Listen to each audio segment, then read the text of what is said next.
Como siempre he hecho a lo largo de los años con ustedes, hermanos, cada domingo, les voy a presentar el mensaje en ciernes en un solo párrafo. Y el mensaje que les quiero desglosar o compartir en esta mañana es este. Dios no toma en cuenta nuestro pasado ni los prejuicios de las personas sobre nosotros, a quienes nos ha tomado como parte de su propósito de restauración, de salvación y de bendición. Repito, porque este es el sermón, este es el mensaje. Dios no toma en cuenta nuestro pasado ni los prejuicios de las personas sobre nosotros, a quienes nos ha tomado como parte de su propósito de restauración, de salvación y de bendición. Y este mensaje que les acabo de decir en un solo párrafo brota de la lectura que ya hicimos todos en el libro de Jueces, capítulo 11, del 1 al 29. Hace 3 domingos atrás, me parece que el primer domingo de este mes, porque hoy es el tercer domingo, ¿no? El primer domingo de este mes, yo les hablaba del rechazo y sus consecuencias, basado en Jueces 11, del 1 al 11 precisamente, donde vimos cómo sus hermanos rechazaron a Jefté. Y el argumento que ellos tenían es que era hijo de otra mujer, es que era hijo fuera de la familia, legal, si me permiten usar la expresión. Y por si eso fuera poco, argumentaban para fundamentar el rechazo que le mostraron hacia él, es que su mamá era o había sido prostituta. ¿Se acuerdan? La Biblia dice ramera, es un sinónimo para referirse a la mujer de la calle, a la mujer que se vende por dinero. Entonces, esta narrativa nos hace pensar cómo la gente nos puede mostrar desprecio y rechazo por diferentes causas. O pueden tener prejuicios, es decir, juicios anticipados, sin conocernos y señalarnos y juzgarnos sin tratarnos. No sé si ustedes han experimentado ese rechazo y la gente lo desprecia y la gente lo rechaza y usted no sabe ni por qué. Y en aquel mensaje del primer domingo de este mes vimos cómo Dios toma el corazón del rechazado para fortalecerlo, para hacerle saber que a él, a Dios, sí le interesa y que él no lo rechazaría nunca. Palabras brotadas del Señor Jesús cuando él dijo, el que a mí viene, él dijo así, el que a mí viene no lo echo fuera. Y entonces encontramos en muchas porciones de la Escritura cómo la palabra de Dios nos invita a que nos acerquemos confiadamente al trono de la gracia, porque allí alcanzaremos misericordia y oportuno socorro. Luego también, hermanos, vamos a tratar en esta mañana cómo Dios tenía un propósito, a pesar de que ese varón era rechazado. Un propósito triple, si me permiten explicárselos o decirles. Un propósito de salvación, porque estaban al borde de una guerra. Un propósito de restauración, porque los enemigos habían fundamentado su agresión militar, porque se acuerdan que los tienen prácticamente rodeados y les declaran la guerra, porque los enemigos dijeron que ellos, los israelitas, le habían arrebatado por las malas su tierra. Ese era el argumento, ¿verdad? Es como los gobiernos de hoy. Por ejemplo, un gobierno poderoso se siente así y echa mano de cualquier razonamiento, sea legal o no, y dice, por esta razón te voy a quitar, por esta razón te voy a declarar la guerra, como hizo Rusia con ¿cómo se llama? con Ucrania, guerra que no ha terminado y ya va para su 4º año, me parece, donde miles de gente de ambos lados han muerto, donde miles de gente no tiene que comer, porque así son los poderosos. Y entonces estos amonitas le declararon la guerra a Israel, tomando como argumento o como razón de que ellos le habían arrebatado la tierra. Pero también vamos a ver cómo Dios, al poner sus ojos en Jefté, le llenó de sabiduría, de conocimiento y de prudencia. Porque si ustedes notan, Jefté quiso evitar la guerra y les mandó a decir: nosotros no te hemos arrebatado nada, mi pueblo Israel no les ha quitado nada. Y le da como, ¿cómo se dice cuando esa expresión le devuelve sus argumentos, echando mano de sus propios razonamientos que le han expresado? Le dio agua de, ¿cómo se le dice? Le dio a beber de su propio chocolate, así se dice, le dio a beber de su propio chocolate. Porque los amonitas le dicen: es que Israel nos quitó nuestra tierra la mala y nos invadió. Y le dice, cuando le digo que les dio a beber de su propio chocolate: ¿a poco si tu Dios, porque ellos tenían una divinidad que se llamaba Quemos, ¿a poco tu Dios Quemos, que te da algo, tú no lo vas a poseer? Pues a nosotros Jehová nuestro Dios nos dio la tierra. Nosotros no te hemos quitado nada, nos las dio Dios, nos las entregó Dios. Y él argumenta cómo se las entregó. Eso vamos a estar viendo durante el mensaje, porque Dios está desarrollando un propósito para salvar, para restaurar y para bendecir a su pueblo y al mismo Jefté. Esta narración de la palabra nos enseña que pese a todo, Dios ha puesto sus ojos en cada uno de nosotros y ha trazado su propósito para usted y para mí, que es un propósito de restauración, de salvación y de bendición. Usted me dice: ¿por qué de restauración? Porque Dios quiere transformarnos, porque Dios quiere levantarnos, porque Dios quiere hacernos diferentes a lo que somos. Algunos pensamos que somos muy buenas personas, pero otros tienen otra opinión. Algunos pensamos que nos portamos muy bien y muy justos y muy derechos, pero los otros tienen otra opinión. Algunos pensamos que somos muy justos y muy correctos, pero a veces nuestra forma de ser y nuestra forma de tratar a los demás hace ver que no somos ni tan correctos, ni tan honestos, ni tan derechos. Por eso hablo de restauración. Dios nos quiere levantar para que rompamos esas malas costumbres. Me acuerdo cuando llegamos hace 28 años, 29 años a vivir a Catemaco y conocimos a uno de los tantos carpinteros que hemos buscado y nos pidió el adelanto y nosotros ingenuamente le creímos y le dimos el adelanto. Y él, cuando quedó que iba a entregarnos el mueble, y yo fui a buscarlo y ahora no, y venga mañana, y pasó.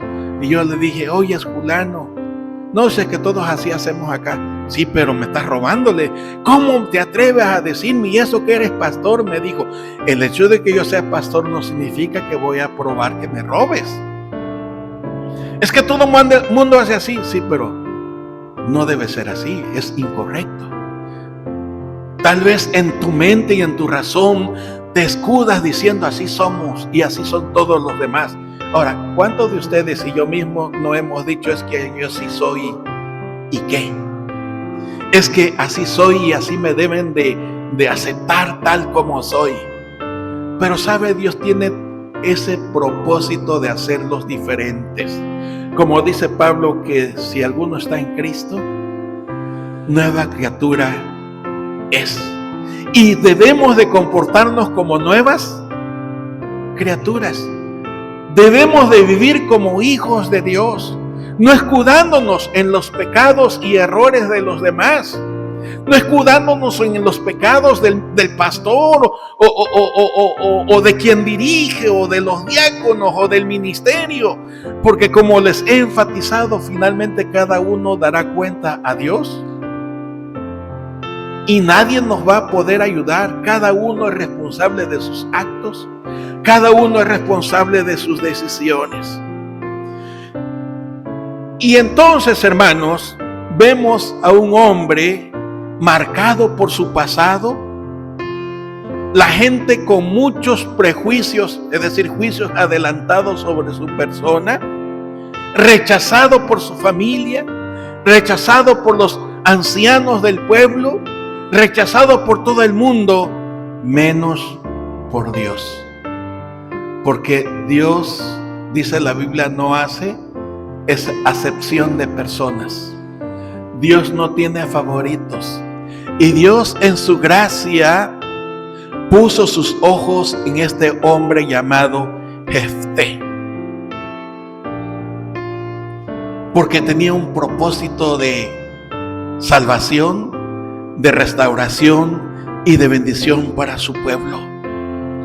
Dios de antemano había designado ese propósito específico para este varón, a pesar de que todo el mundo lo hubiera señalado, a pesar de que todo el mundo lo criticara, a pesar de que su propia familia lo rechazara, a pesar de que los ancianos de su pueblo lo hicieran menos, y a pesar de que por un momento flaquea su capacidad moral y se junta con puros ociosos y empieza quizás a comportarse de mala manera, de allá lo toma Dios, hermanos, y eso a mí me emociona, porque no importó la condición de usted y la mía para que Dios nos tomara y nos recogiera y nos hiciera sus hijos. Y no importó el prejuicio que los demás tengan sobre nuestra persona.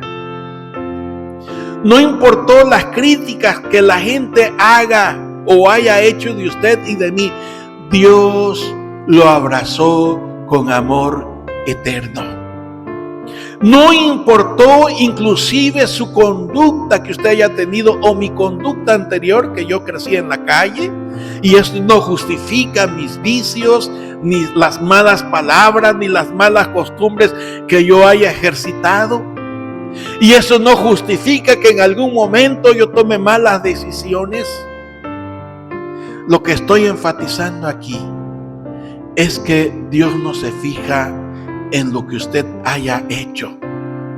Dios no se fija en lo que diga la gente acerca de usted.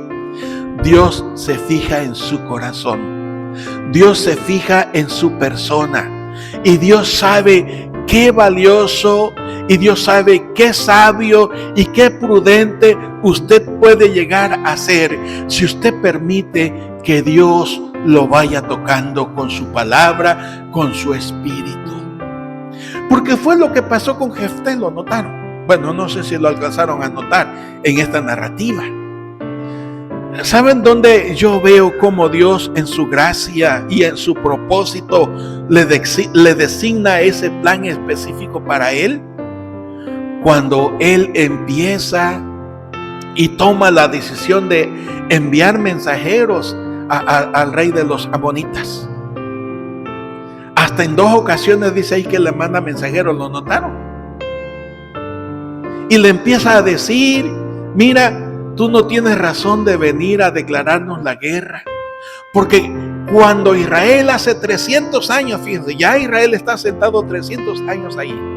Cuando Israel hace 300 años salió de Egipto y venía caminando a la tierra que Jehová juró a nuestros padres que sería de nosotros su pueblo, quisimos pasar,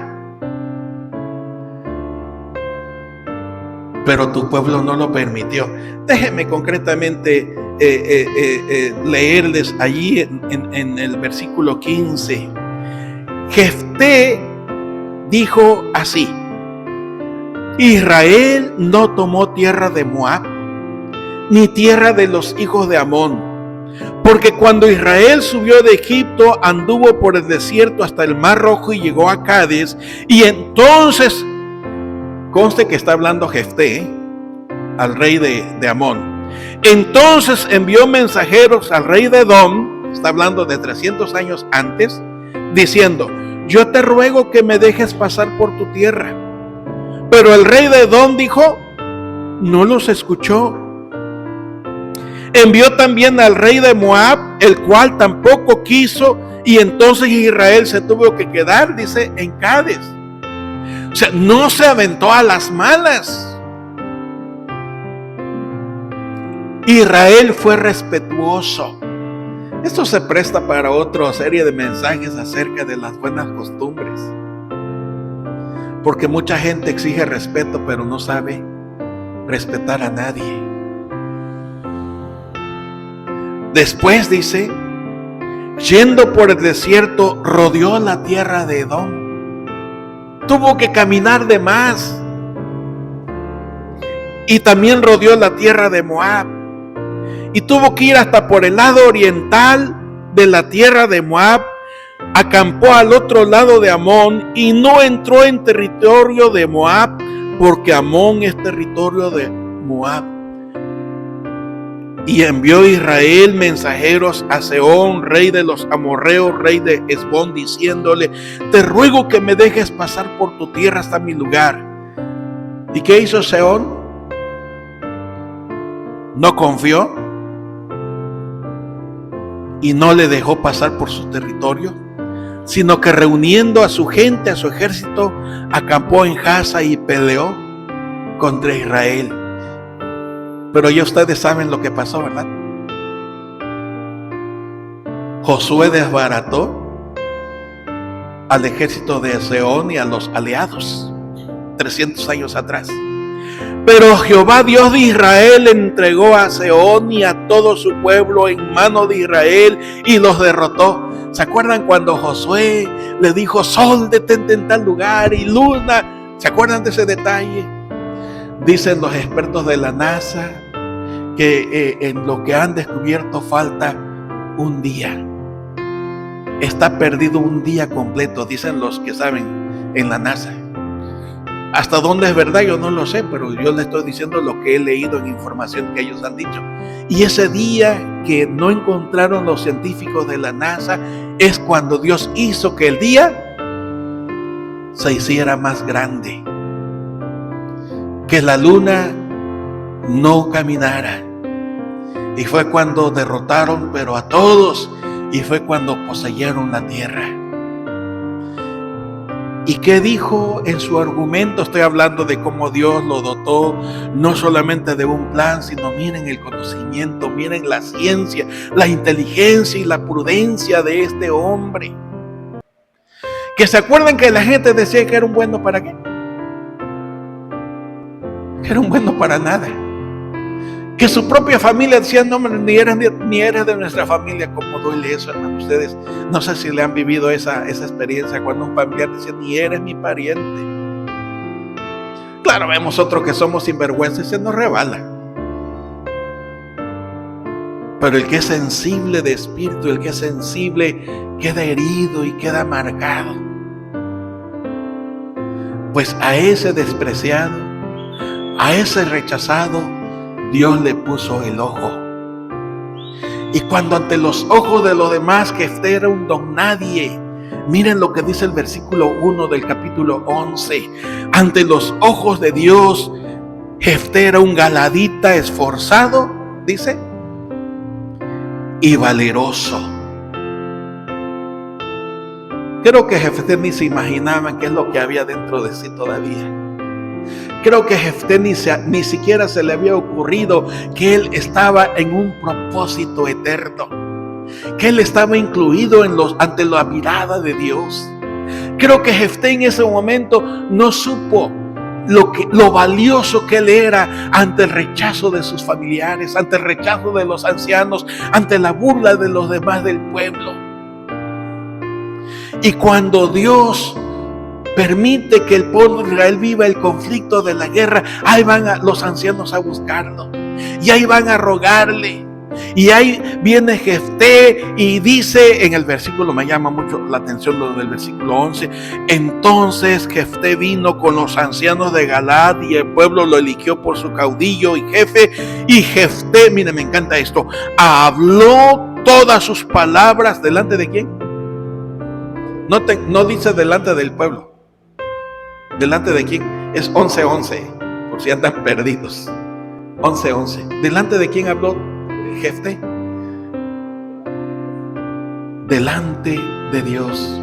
Es decir, sabe que está ante el pueblo, sabe que está ante los que lo rechazaron, sabe que está delante de la familia que lo hizo menos, pero él está consciente que está delante de Dios, porque Dios lo tomó en cuenta, porque Dios puso sus ojos en él, porque Dios trazó un plan maravilloso para su vida, y no solamente para su vida, sino para todo el pueblo. Y vimos que en su propósito Dios le dota de sabiduría, de prudencia, de conocimiento, de inteligencia, y vean ustedes cómo él narra las vivencias del pueblo. Noten ustedes cómo él argumenta contra el rey de Amón. ¿Por qué nos declara la guerra si nosotros no te hemos quitado nada? Si nosotros no te hemos faltado al respeto, si nosotros no te hemos agredido, ¿por qué vienes a mí a echarnos la guerra? ¿A poco lo que tu Dios te haya dado tú no lo vas a recibir? Bueno, nosotros recibimos porque nos las dio Jehová nuestro Dios. Por eso les dije que les dio beber de agua de su propio chocolate. Esto es sabiduría. Dice la Biblia, hermanos, que el necio vocifera, el necio grita, pero el sabio guarda silencio. ¿Y saben qué, hermanos? Porque no fue Jefté el que fue a encarar al rey de Amón. Mandó mensajeros, ¿lo notaron? Mandó enviados. Dice Jefté así, así y así. Dice Jefté esto y esto y esto. Imaginen ustedes cómo quedó avergonzado el rey de Amón cuando le dijo: ¿a poco lo que tu Dios quemo te hubiera no lo vas a conceder, te diera no lo vas a conservar? Pues así nosotros conservamos lo que Jehová nuestro Dios nos dio. Cuando digo que en el propósito que Dios tenía para Jefté y le dota de sabiduría, de conocimiento, de prudencia, es porque noten ustedes los argumentos que él esgrime. ¿Son argumentos que fueron puras puntadas de él o era la realidad? Era la realidad, era la verdad. No fueron palabras que él se inventó. De una manera muy rápida y muy sencilla cuenta todo lo que vivió el pueblo al poseer la tierra, y ellos le dan todo el crédito y toda la honra al Señor. El Señor nos dio esta tierra, el Señor nos las entregó en nuestras manos, y nosotros derrotamos a Moab y derrotamos a todos estos porque el Señor nos los entregó en nuestras manos. Y vemos en la narración bíblica, hermanos, cómo Dios peleaba por ellos. ¿Recuerdan? Me hace pensar o me hace recordar cuando salieron de Egipto, y se acuerdan ustedes que por un lado estaban las montañas, por el otro lado estaban los voladeros, los barrancos, y llegaron al mar, y atrás venía Faraón persiguiéndoles. La Biblia dice que el corazón de ellos se volvió como agua. Oye, ¿quién no va a tener miedo? Y sin embargo, ¿qué hizo el hombre de Dios, que en aquel momento el líder era Moisés? Toca con tu báculo el agua. Y se acuerdan que se partió el mar y ellos pasaron en seco. Y se acuerdan que viendo el faraón lo que había pasado, yo me imagino que el faraón dijo: si ellos pudieron, nosotros también, y se meten. Y ya saben el resto, ¿verdad? ¿Qué pasó, hermanos? Las aguas los cubrieron. Y cuando canta María, ahí narrado en Deuteronomio, dice: cayeron como plomo, se hundieron como roca, ¿verdad? Porque, hermanos, cuando Dios pelea por su pueblo, no hay barreras y no hay enemigos que no caigan, porque ¿quién como Jehová nuestro Dios? Ese es el Dios de quien les estoy hablando. El Dios que ha puesto sus ojos en usted. El Dios que ha puesto su propósito de salvación, de restauración y de bendición para usted y para mí. Hermanos, no nos quedemos comodinos allí en nuestros asientos. La manera de crecer en esta congregación es que usted se levante y dé testimonio de lo que ha hecho Dios por usted en su vida. Que usted le hable a sus familiares, a sus vecinos, a sus conocidos, cómo la gloria de Dios los ha cubierto en provisión, en salud y quizás en milagros sin que usted se hubiera dado cuenta. Pero que Dios en su gracia y en su poder y en su autoridad le sigue mostrando el camino, dándole prudencia y sabiduría, porque esta brota de la palabra de Dios. Dice el Salmo 19, ¿se acuerdan lo que dice el Salmo 19? La ley de Jehová es perfecta, que hace sabio al sencillo. El testimonio de Jehová es fiel, que alumbra los ojos. Pero si usted no lee la Biblia, si usted no tiene tiempo o no toma tiempo para hablar con Dios, ¿cómo espera ser sabio, inteligente y prudente para enfrentar a aquel que le viene a declarar su rechazo, la guerra, la aflicción, la angustia? ¿Cómo percibe usted esos quebrantos que vienen a diario en nuestras vidas? Pero no olvide que Dios tiene un propósito de restauración, de salvación y de bendición. Dios lo quiere levantar a usted. Dios lo quiere transformar a usted. Dios quiere hacer de usted mejor persona de lo que es. No se escude en mis pecados, no se escude en mi carácter. Yo los voy a decepcionar y los voy a defraudar fácil. Pero saben, si usted pone sus ojos en Jesús, Él es el varón perfecto. Porque es el Dios que caminó y que camina entre nosotros y que está aquí no para condenar y no para señalar con dedo de fuego acusador. Está aquí para sanar, está aquí para salvar, está aquí para restaurar, está aquí para transformar, está aquí para bendecir.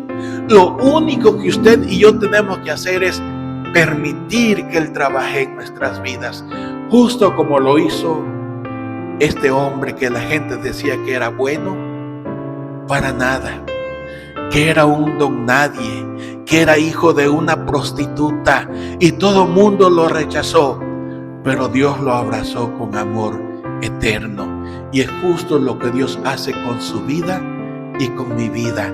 Es justo lo que Dios quiere hacer con su familia y con mi familia. Es justo lo que Dios quiere hacer con usted y conmigo. Me encanta cómo termina esta narración, hermanos. Ya termino. Miren lo que dice el versículo 27 al 29. ¿Lo tienen allí? Oiga, ¿lo quieran leer conmigo? Les invito. Jueces 11, 27 al 29. Así que yo nada he pecado contra ti, mas tú haces mal conmigo peleando contra mí. Jehová, que es el juez, juzgue hoy entre los hijos de Israel y los hijos de Amón. Mas el rey de los hijos de Amón no atendió a las razones que Jefté le envió, y el espíritu de Jehová vino sobre Jefté. Hasta ahí. ¿Qué vino inmediatamente después de la argumentación que le envió al rey? El espíritu de Jehová. Es decir, se levantó Dios mismo en persona para pelear al lado de Jefté. Y cuando el Señor se levanta para pelear por nosotros, no hay enemigo que quede en pie, hermanos. Pero eso necesita pasarlo de aquí al corazón. Porque muchos cristianos saben de intelecto quién es Dios, pero no conocen en el corazón el poder de Jehová de los ejércitos. porque no han querido vivir bajo el señorío de Jehová o de Dios en sus vidas, porque no han querido entregar sus mentes y sus corazones al señorío de Jesucristo. Cuando Pablo llegó ante los corintios y los corintios lo despreciaron y lo rechazaron considerándolo un inculto, un bárbaro, él simplemente dijo: yo vengo a predicar a Cristo y este crucificado, hecho poder y sabiduría de Dios. Y aunque nosotros no somos importantes, somos menospreciados, Dios quiso tomar a lo vil, a lo despreciado del mundo para desbaratar lo que es con lo que no es, para poner en alto. Porque cuando hablamos del propósito de Dios, hermanos, estamos hablando de un propósito de transformación. Estamos hablando de un propósito de salvación. Estamos hablando de un propósito de restauración. Estamos hablando de un propósito de vida. Estamos hablando de un propósito donde podemos ver la gloria de Dios. Si ustedes siguen leyendo el resto del capítulo, van a darse cuenta que ese ejército mancomunado, que eran 3 ejércitos, quedaron convertidos en nada, porque el Espíritu de Jehová vino sobre Jefté. Dios mismo se levantó a pelear la guerra de su pueblo. Dios se levantó para defender a su pueblo. Dios se levantó para levantar a su pueblo. Dios se levantó y se puso de pie para decir: este es mi pueblo. Esta es mi iglesia. Este es mío. Ay, amados, me falta elocuencia para expresarle de la gloria de Dios. Me falta elocuencia y me falta sabiduría para decirle la gran obra que tiene Dios preparado para usted. Levántese, comparta su fe. Levántese y entregue su conciencia y su mente al Señor. Entregue su vida, rinda su corazón a los pies de Jesús y usted podrá contemplar al Rey de Gloria. Usted podrá vivir y experimentar ese plan y ese propósito que Dios tiene designado para usted. No siga cómodo en su asiento. Levántese, levántese y venga al señorío de Jesús para que haga de usted, si ya es buena persona, una mejor persona. Si es buen esposo, haga un mejor esposo de usted. Si es una buena esposa, haga una mejor esposa de usted. Si usted es un buen hijo de familia, como usted se considera, porque ningún hijo de familia se considera mal hijo, pues Dios quiere transformarlo. O si usted es un buen padre, porque muchos padres nos consideramos buenos, Dios quiere hacernos mejores todavía. Cuando Dios se pone a nuestro lado, hermanos, no hay enemigo que quede de pie. Amén.